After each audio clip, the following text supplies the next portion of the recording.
Hello everyone.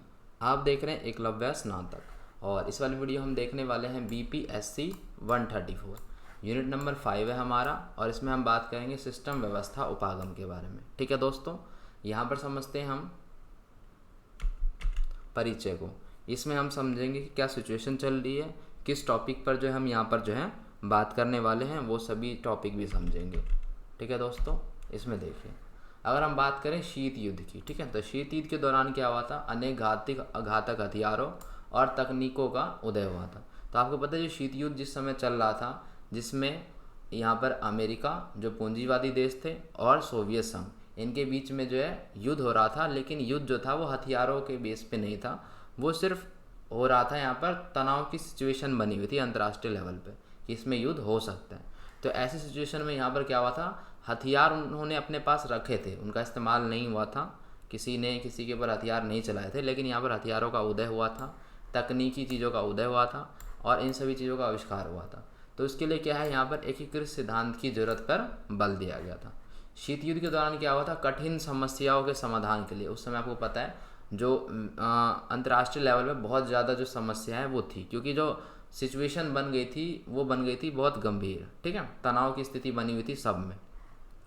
उसमें से बहुत सारे ऐसे थे जो कि पूंजीवादी देश के समर्थन में जा रहे थे, बहुत सारे ऐसे थे, ठीक है, जो साम्यवादी के जो उसमें समर्थन में जा रहे थे। तो ऐसी बहुत सारी जो चीज़ें वो हो रही थी। ठीक है, तो इसी वजह से क्या हुआ था, सामान्य सिस्टम सिद्धांत की उत्पत्ति की जरूरत पड़ी। ठीक है, उसमें सिस्टम की जरूरत पड़ी जिसमें प्राकृतिक एवं सामाजिक विभाजनों में व्यवस्था उपागम का इस्तेमाल किया गया। ठीक है, इसमें समझते हैं यहाँ पर आगे क्या क्या बातें हैं। तो इसमें हम इस अध्याय में हम पढ़ने वाले हैं व्यवस्था उपागम की उत्पत्ति कैसे हुई। ठीक है, और अंतर्राष्ट्रीय संबंधों में व्यवस्था उपागम का प्रयोग। उत्पत्ति हमने यहाँ पर देखी ली, शीत युद्ध के बाद जो इसकी जरूरत पड़ी थी। अंतर्राष्ट्रीय संबंधों में अनेक व्यवस्था सिद्धांतों की प्रमुख विशेषताओं और इन्हीं सभी चीज़ों का जो अध्ययन यहाँ पर हम करने वाले हैं। तो सबसे पहले हम ये समझते हैं कि व्यवस्था उपागम जो है वो क्या होता है। ठीक है, यहाँ पर देखिए, व्यवस्था उपागम क्या है, प्रबंध के अलग अलग पहलुओं को एक ही अवस्था में के रूप में देखा जाता है। जैसे मान के चलिए कोई प्रॉब्लम है, तो इसकी सोल्यूशन के लिए यहाँ पर क्या है, व्यवस्था बनाई जाती है। तो बहुत सारी जो व्यवस्था बनाई जाती है उसको एक ही व्यवस्था के रूप में यहाँ पर देखा जाता है। सभी व्यवस्था अनेक भागों में विभाजित रहती है। व्यवस्था जो है अलग अलग भागों के लिए अलग अलग व्यवस्था बनाई जाती है।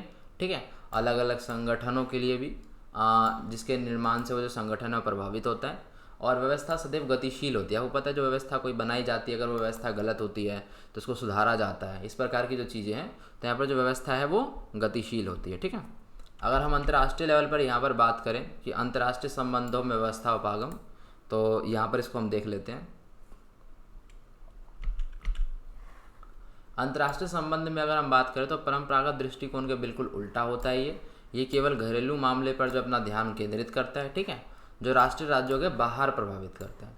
ये विश्व व्यवस्था का एकीकृत रूप होता है। ठीक है, यहाँ पर अब नेक्स्ट टॉपिक देखिए, इसमें हम बात करेंगे मार्टन कॉपलान का व्यवस्था उपागम। ठीक है, इसमें क्या है, मार्टन कपलान जी ने क्या किया था, प्रणाली के सिद्धांतों के मॉडल की रचना की थी। और इसमें जो हम इसमें पढ़ने वाले हैं 3 के बारे में। एक यहाँ पर शक्ति संतुलन व्यवस्था समझेंगे क्या होता है, दृढ़ ध्रुव्य व्यवस्था समझेंगे क्या होता है, श्रृंखलाबद्ध व्यवस्था समझेंगे क्या होता है। ठीक है, इन तीनों के ऊपर में जो हम यहाँ पर चर्चा करने वाले हैं डिटेल में। यहाँ पर देखिए, पहले हम बात करते हैं यहाँ पे शक्ति संतुलन व्यवस्था में।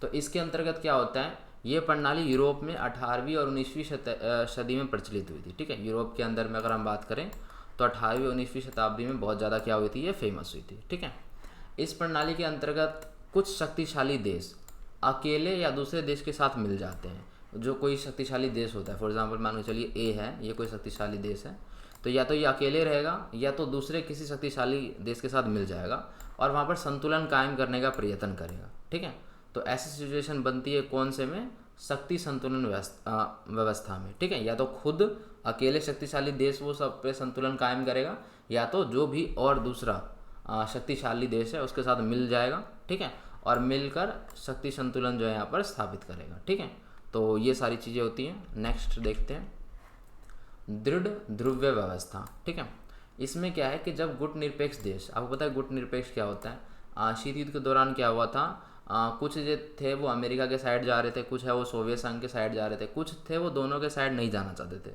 ठीक है, वो अपने दिमाग से, विवेक से किसी भी साइड नहीं जाना चाहते थे, वो अलग रहना चाहते थे चीज़ों से। ठीक है, वो अपनी जो है अलग एक नीति बनाना चाहते थे। वो सभी जो देश है वो गुटनिरपेक्षता के इसमें अंतर्गत में शामिल हुए थे। तो उसी देश अगर किसी सत्ता केंद्र के साथ गठबंधन स्थापित कर लेता है तो उसे ही कहते हैं ध्रुवीय प्रणाली का जन्म होता है वहाँ पे। ठीक है, तो ये इसे कहते हैं। आगे समझते हैं। यहाँ पर हम बात करते हैं श्रृंखलाबद्ध व्यवस्था की। ठीक है, तो ये है एकल ध्रुवीय विश्व। इसे एकल ध्रुवीय विश्व प्रणाली भी कहा जाता है। ठीक है, श्रृंखलाबद्ध व्यवस्था भी कहा जाता है। और आपके सामने क्वेश्चन आ सकता है कि एकल ध्रुवीय विश्व प्रणाली। ठीक है, तो आपको यही बताना है, जिसके अंतर्गत क्या है कि एक देश इतना अधिक शक्तिशाली हो जाता है कि दूसरे देश उसके निर्देशों के अनुसार संचालित हो सके। अब देखिए यहाँ पर क्या होता है, कभी कभी क्या होता है, अगर हम बात करें तो कोई एक देश बहुत पावरफुल हो जाता है। ठीक है, और फिर जो दूसरा देश है वो उसकी बातें सुनने लग जाता है। तो ऐसा कब होता है? ऐसा तब होता है जब किसी एक देश का वर्चस्व हो बहुत ज़्यादा। ठीक है, वैसे आमतौर पर ऐसी जो चीज़ें हैं वो देखने को नहीं मिलती डायरेक्ट रूप से, लेकिन इनडायरेक्ट रूप से कभी कभार ऐसा होता है। फॉर एग्जांपल हम मान के चलते हैं कि कोई एक देश है। ठीक है, मान के चलते हैं कोई एक देश है बहुत ज़्यादा जो ताकतवर है। ठीक है, और यहाँ पर क्या है, कोई बी देश है। ठीक है, तो यहाँ पर ए देश से उसने क्या ले रखा है, कर्ज ले रखा है बहुत ज़्यादा।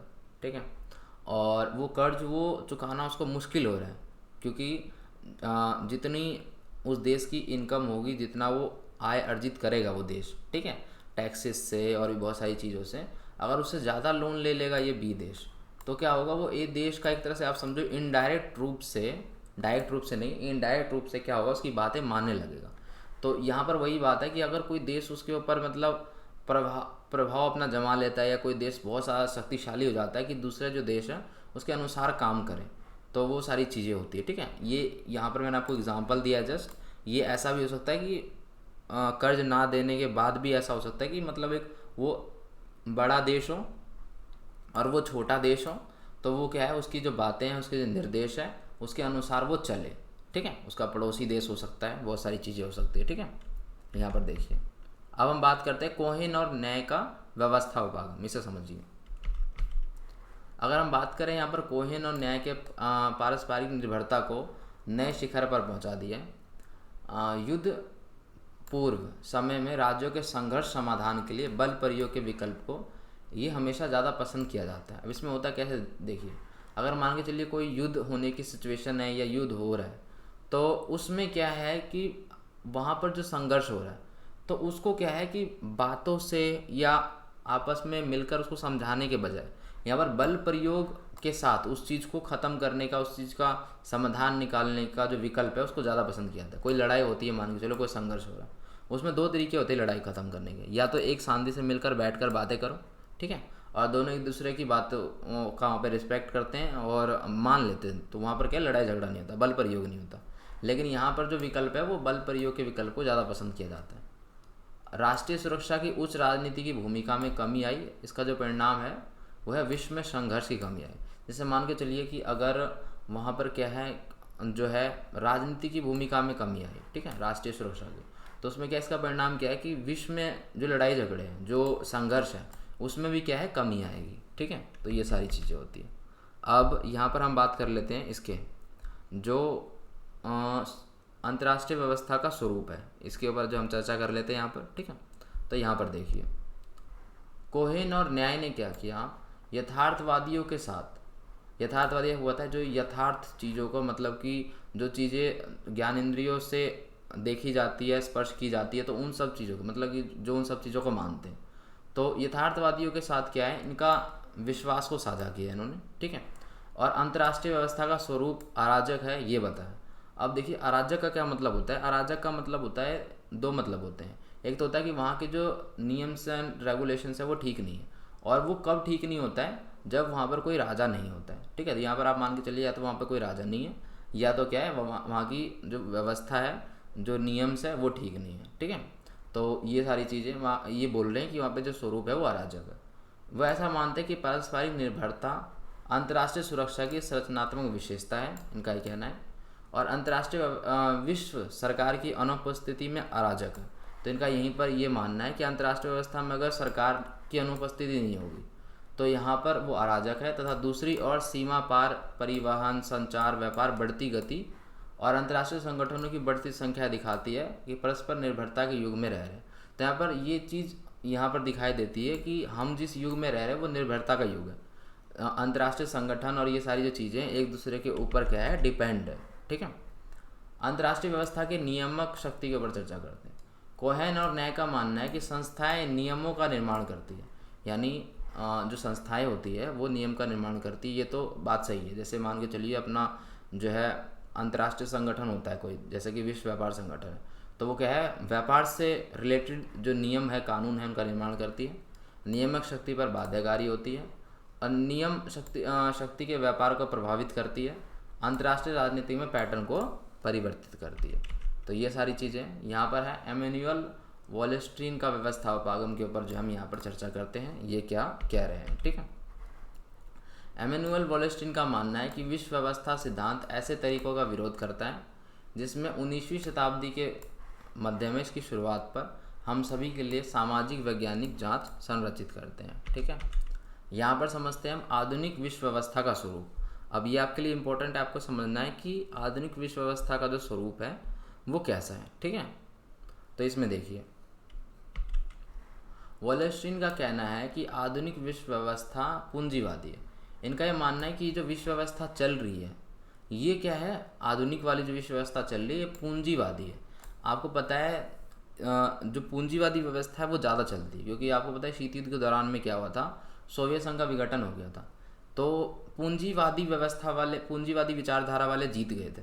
तो यहाँ पर इनका मानना भी यही है कि वॉलेस्ट्रीन का मानना है कि आधुनिक विश्व व्यवस्था जो चल रही है वो पूंजीवादी पे चल रही है। ठीक है। और इस प्रणाली के अंतर्गत आर्थिक शक्ति उन लोगों में निहित है। ये बोलते हैं कि इस प्रणाली में है आर्थिक शक्ति उन लोगों के में निहित है जो उत्पादन के साधन के मालिक है, यानी कि जो चीज़ों का उत्पादन कर रहे हैं, जो जहाँ से वो चीज़ जो है बनकर आ रही है, जहाँ से चीज़ का जो है उत्पादन हो रहा है, उन्हीं का बोलबाला है। इनका ये कहना है। और इनका ये कहना है कि इसलिए स्वाभाविक रूप से पूंजीवादी आधुनिक विश्व व्यवस्था शोषणकारी है। और इनका ये मानना है कि ये जो व्यवस्था है ये क्या है, शोषणकारी भी है। ठीक है। तो यही है। यहाँ पर देखते हैं आधुनिक विश्व व्यवस्था में नियामक शक्ति। ठीक है। तो इस व्यवस्था में राष्ट्र, राज्य, वैश्विक पूंजी है, इनका ये मानना है, जो विश्व में आर्थिक क्रियाकलापों का आयोजन करती है। तो यही था दोस्तों। आप टेलीग्राम में ज्वाइन हो सकते हो। आपका जो यूनिट है यहाँ पर ख़त्म हो चुका है। इंस्टाग्राम पे आप पूछ सकते हो अगर आपको कोई क्वेश्चन है तो। ठीक है। तो यही बात है। वीडियो अगर आपको पसंद आ गई हो तो आप लाइक कर सकते हैं, कमेंट कर सकते हैं और शेयर कर सकते हैं अपने क्लासमेट्स के साथ। साथ ही साथ चैनल को सब्सक्राइब कर दो, बेल नोटिफिकेशन आइकन को प्रेस कर दो, जिससे नई वीडियो की जो नोटिफिकेशन है आप तक पहुंच जाएगी। तो धन्यवाद, मिलते हैं नेक्स्ट वीडियो में।